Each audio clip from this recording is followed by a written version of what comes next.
Todo esto parece una trampa. ¿Cuáles son los pecados a los que se refirió la Punk York? ¿Qué demonios hay en la sala oscura de Punk Records? Este es un resumen tardío porque los últimos días estuve a punto de colgar la toalla. Dolor de muelas intenso, punzante. Cuando vean este video ya habré tenido la cirugía. Extracción de 4 muelas. Gracias por esperar este resumen a camas. Y por desearme la mejor de las recuperaciones, muchas gracias. Pero entonces, ¿qué demonios vio Marte en Punk Records? ¿Quién está frente a él? La isla de Egghead continúa llena de explosiones. Desde las afueras escuchamos por los monitores la noticia de que los pacifistas Marca 3 han sido neutralizados, que no siguieran disparándoles para minimizar el daño a estas máquinas. Otros marines decían que simplemente no podían dejar escapar al yonko sombrero de paja. Así veíamos a Venus-Yuro alejándose de los clones de Kuma ya tirados en el piso, mientras decía que todo se iba a convertir en un desastre si dejaban escapar a Juller y Bonnie, que después de todo no era más que una niña de 12 años. ¿Una niña, no un insecto? ¿Por qué se seguirán refiriendo a Juller y Bonnie como una niña? Como si los del Gorosei de alguna forma respetaran su media sangre de dragón celestial. Una niña a la que Vegapunk le había dado el poder de erradicar países completos. Y corriendo, galopeando a toda velocidad, gritaba enojado que la traición de Vegapunk era tan estúpida como su insolencia. Pero enseguida veíamos a los gigantes Oimo y Kashi, quienes estaban listos para regresar al barco, reconociendo ambos la presencia de los 5 monstruos que estaban en la isla. Cañonazos por todos lados. La ciudad del futuro seguía explotando en llamas mientras escuchábamos las voces de los marines ordenando que los detuvieran, que apuntaran y hundieran al barco de Elbaf. Y de un salto espectacular veíamos cómo Franky se topaba frente a frente con el vicealmirante Red King. Fuera de mi camino. El vicealmirante no tenía pensado dejarlo pasar, pero de un strong raito, Franky con un puñetazo impresionante le volteaba la cabeza a Red King, dejándolo completamente fuera de combate. Bonnie, saltando de los brazos de los gigantes, hacía lo mismo, y mientras les encargaba el bienestar del cuerpo de su padre para que lo cuidaran, el vicealmirante Pomsky le ordenaba que se detuviese allí mismo, llamando la miserable mocosa que no la iba a dejar llevarse ninguno de los clones máquinas de guerra.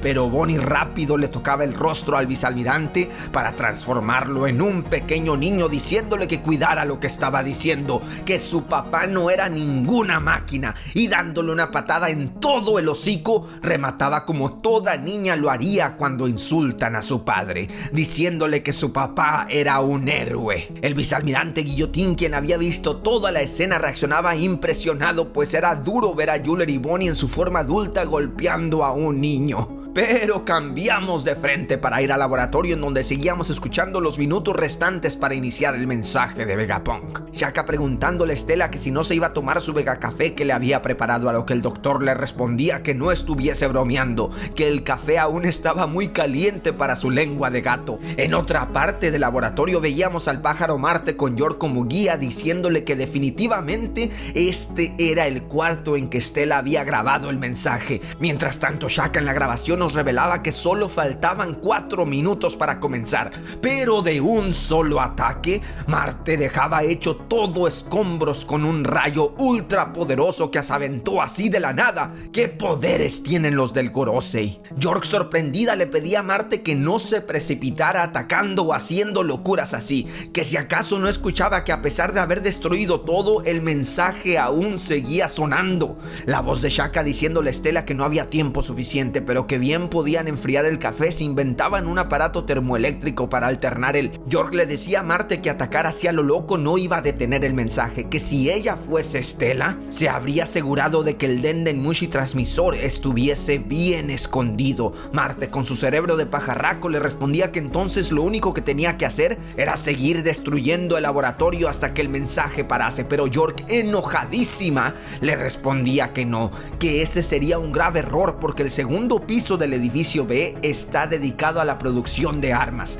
mientras que en el primer piso está el centro de energía, además de que en el tercer piso del edificio C están almacenados cilindros de gas de alta presión, que si se le ocurría dañar ese piso, la explosión dejaría en cenizas a todo el laboratorio, incluso Punk Records. Marte, molesto, le pedía entonces que se apresurase en pensar en una solución, que al final de cuentas York era una satélite y debía pensar muy similar a Vegapunk, que rápido averiguara en dónde podía estar escondido ese transmisor. Y York, agarrando una bazuca de burbuja, le respondía que por supuesto que ella ya sabía cómo detener esto, y que además no quería que los pecados entre ellos siguieran incrementando. ¿Quién sabe a qué se estaba refiriendo York con pecados? ¿Estará relacionado a lo del final del capítulo? Pero así York le decía a Marte que su relación ya era de por sí muy complicada. Marte, por supuesto que como nosotros, se quedaba con el signo de interrogación al no saber exactamente a lo que se estaba refiriendo.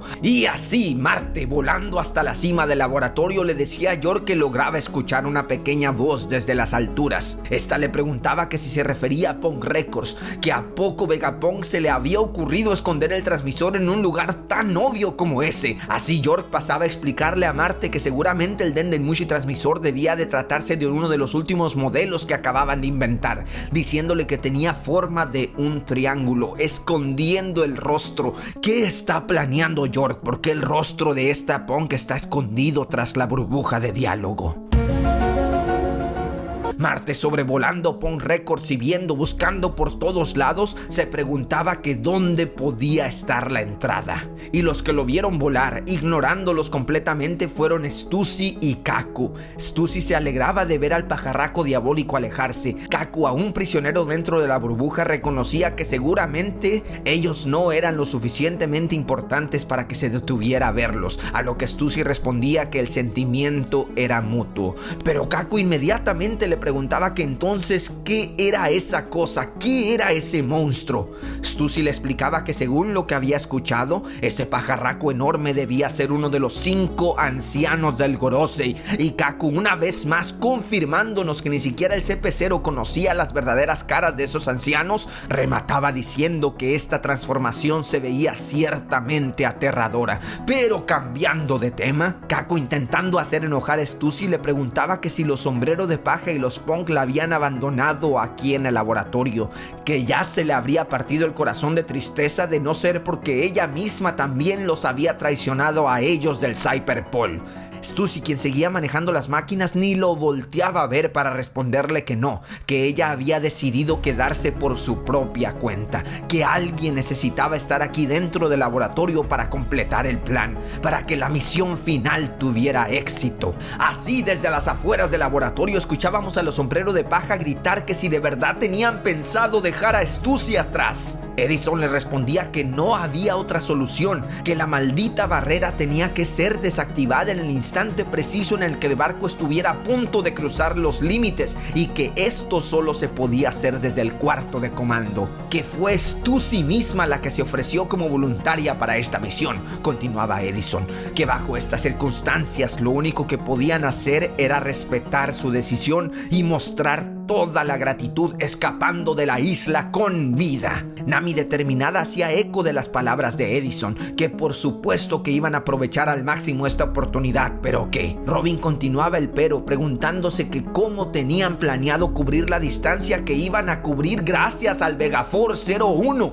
la distancia del laboratorio al mar, que cómo demonios iban a poder volar hasta allá. Edison le respondía que esta era la verdadera pregunta, que de acuerdo con sus cálculos y la más pura lógica, el Tau Sansoni tenía una probabilidad del 100% de chocar y salir todo quemado. Usopp interrumpía la conversación para avisarles que allá había preparado el Coup de Burst, que iban a poder de un solo impulso de cola viajar 1 kilómetro y así despegar hacia el mar en el segundo en el que Zoro y los demás Mugiwaras se subieran al Sony también, y que si el Coup de Burst no era suficiente, entre todos iban a tener que improvisar para cubrir esta distancia y no chocar de lleno contra el suelo. Edison, entre toda la preocupación y toda la seriedad, por un momento se reía reconociendo los ánimos de los sombreros de paja, diciéndoles que él como erudito había escuchado que los milagros pasan porque las agallas, la fuerza de voluntad, triunfa por sobre todas las cosas, y que él, aún siendo científico, amaba esta teoría. Y así, con una determinación infinita, tormenta sin avisarles, de repente Edison pegaba el vuelo dirigiéndose directo hacia la barrera, gritándole a los demás que él se iba a asegurar de que el barco llegara hasta el mar a toda velocidad, que confiaran en él. El daño proyectado es de 78%. ¡Pum! Una explosión que se veía a lo lejos. ¿Cuál es el plan de Edison? Esperemos más de él, porque él mismo nos dijo que todavía no tenía planeado morir. Así cambiábamos de frente para regresar a la pelea de Luffy y los gigantes contra 3 monstruos del Gorosei. Desde las afueras de la isla todos se preguntaban lo que estaba pasando allá adentro, que había un remolino terrible emanando desde el centro de la isla. Es el poder del gusano titánico de Júpiter, que succionando todo a su paso sin discriminar, incluso a los marines que estaban por ahí cerca, tan potente que incluso jalaba los gigantescos cuerpos de Dory y Brogy, que también se veían afectados, pero aún así, estos seguían corriendo lo mismo que Luffy, que no se dejaban succionar. Y viendo un edificio con la forma perfecta, de una patada separaba la estructura para volverla a empujar y decirle a Júpiter que si quería andar succionando, que le succionara a esta. Y volando justo hacia la boca de Júpiter, el edificio cilíndrico de forma cuestionable lograba detener la succión atrabancándosele en la boca a Júpiter, viendo todo en este panel impresionante. Dory y Brogy seguían corriendo con Luffy allí en el medio de ellos, todos riéndose por la situación. Júpiter todo atrabancado en el fondo, pero Luffy perdiendo todas sus fuerzas, cayendo en la forma anciana, efecto secundario después de haber usado el Gear Theft. Dory y Brogy le preguntaban que cuál era el problema, que por qué se veía así de repente como un anciano. Luffy les respondía que se le había vaciado la panza, que ya no tenía comida y que se había quedado sin poder. ¿Comida?, le respondía Brogy. Si lo que quieres es comida, le decían, que por qué no probaba este jacarl. Así veíamos a Luffy comiendo un pedazo de carne maloliente. Brogy le explicaba que se trataba de carne de tiburón fermentada, que esta era la comida de emergencia de los gigantes en Elbaf. Un dato que estoy muy seguro que salía en Vicky el Vikingo, la caricatura favorita de Oda en la infancia. Que aunque olía muy mal, tenía un buen sabor. Y Luffy, recuperando sus fuerzas, mostraba todos sus músculos diciendo que ya se encontraba mejor. Los gigantes se reían al ver cómo el cuerpo de Luffy era tan expresivo, pero que ahora ya no tenía los cabellos blancos, que había regresado a la normalidad. Y en efecto, Dory, viendo a Warcurio abalanzarse ante ellos, les decía a Luffy y a Brogy que se preparasen. Luffy saltaba a lo alto para preparar la tercera marcha, un puñetazo inflado, el Gomu Gomu no Red Rock, conectando de lleno en la plena cabeza del jabalí Warcurio. Pero resintiendo todas las vibraciones de tremendo puñetazo, el cuerpo de Luffy no podía resistir la dureza del cerdo. Tambaleándose, la mano le quedaba toda aturdida, envuelta en llama, seguro por el ataque de fuego Red Rock, pero visiblemente en dolor. Los ojos de Warcurio ni se inmutaban, pues él sabe que su piel es impenetrable. Pero cambiando de frente, volvíamos al laboratorio para ver cómo el grupo de Usopp, Nami y compañía de la nada veían aparecer las garras de Saturno que estaban escalando hacia lo alto.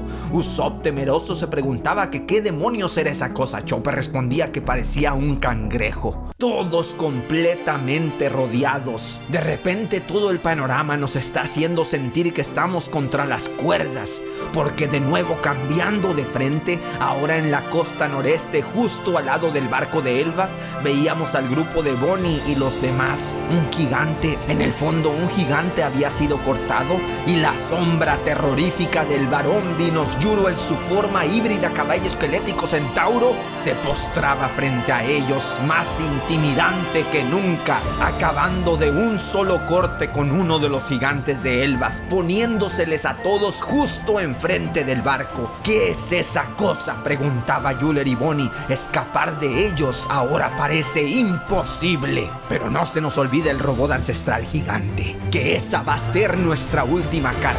Pero cambiando por última vez de frente, volvíamos hasta ahora sí la cima del laboratorio Pong Records, en donde la voz de Shaka en el mensaje grabado le decía a Estela que solo faltaba 1 minuto para comenzar. Ya lo sé, respondía Estela, pero unos pasos se escuchaban en la sala oscura. Saint Marcus Marte, de vuelta en su forma humana, entre comillas, caminando con la calma de saber que ya había ganado, porque el Dendemushi transmisor estaba allí, justo frente a él, y burlándose de Vegapunk le decía que parecía que el destino no lo había favorecido esta vez. Pero en la sala misteriosamente oscura también se escuchaban unos efectos de sonido, unas onomatopeyas como de burbujas, y esto fue tan impactante que dejó a Marte congelado, completamente sin palabras. ¿Quién más está en esa habitación? ¿Qué cosa acaba de ver Marte frente a él? ¿A quién? ¿Es un tubo de clonación burbujeante? ¿A quién estamos a punto de ver? ¿Qué clon, qué diseño, qué personaje habrá sido capaz de dejar a Marte con la cara de como si hubiese visto a un muerto? Esto está a punto de descontrolarse. Todo con medida. Muchas gracias a los miembros del canal. Si quieres unirte a la Nordiflota para apoyar este contenido, bienvenido. Y si no, tu mera presencia, like y compartida son mi mismísimo tesoro. Si te gustaron los coloreados de este capítulo, vayan a apoyar a los artistas en sus redes sociales. Un gracias es lo menos que podemos hacer para con todos estos nakamas.